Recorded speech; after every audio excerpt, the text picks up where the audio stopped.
কিছু একটা প্রেসিডেন্ট কি বলে দিব নাকি এখন কিছু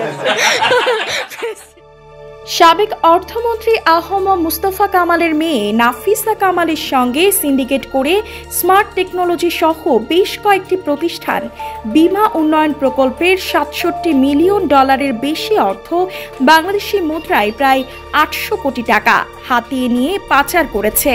বিগত আওয়ামী লীগ সরকারের আমলে বীমা উন্নয়ন ও নিয়ন্ত্রণ কর্তৃপক্ষের IDRA প্রযুক্তিগত উন্নয়নের প্রায় 10টি প্রকল্প হাতে নিয়েছিল সরকার।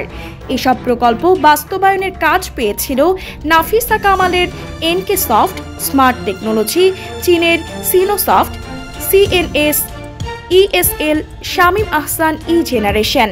নাফিসা কামালের সঙ্গে স্মার্ট টেকনোলজির সম্পর্কের কারণে এসব প্রকল্পের বিষয়ে পদক্ষেপ নিতে পারেননি। নাফিসা কামালের সঙ্গে স্মার্ট টেকনোলজির সম্পর্কের কারণে এসব প্রকল্পের বিষয়ে পদক্ষেপ নিতে পারেনি পরিকল্পনা মন্ত্রণালয়ের বাস্তবায়ন পরিবীক্ষণ ও মূল্যায়ন বিভাগ IMED।